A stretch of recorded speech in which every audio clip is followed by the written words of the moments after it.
non seulement le transport des vélos est gratuit dans les trains de la région centre, mais c'est surtout très pratique pour éviter des trajets fastidieux, les trajets de liaison, ou alors des allers-retours, on fait la même route 2 fois. Grâce au train, on peut se projeter ailleurs et augmenter, démultiplier le champ des promenades possibles. Et comme la ligne Tours-Saumur emprunte exactement le même tracé que l'itinéraire Loire à vélo, et ben vous avez des petites gares comme ça tout du long et c'est vraiment super. Ben voilà, ça fait au moins 30 km d'économiser. Je suis en pleine forme pour faire une boucle dans le Ris-des-Lois, Azay-le-Rideau, Saché, Rive-Arène, en pleine forme, sans avoir eu à faire la liaison. On y va.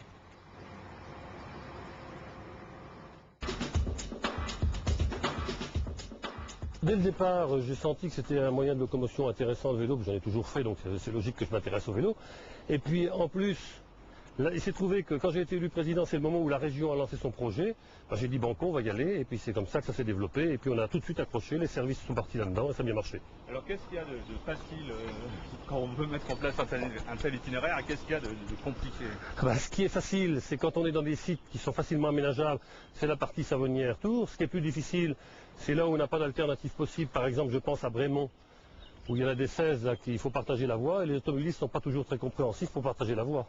Maintenant, d'un point de vue plus économique, c'est pour qui la Loire à vélo? Qui bénéficie de la Loire à vélo? Tout le monde. Les locaux, parce que c'est vrai qu'en famille le dimanche c'est sympa d'utiliser la Loire à vélo, mais il y a toute l'économie effectivement diffuse, les petits hébergements, les restaurants, il y a également ceux qui ont loué des vélos, qui réparent des vélos, qui font toute cette économie qui s'est développée, et je pense que tout le monde en profite.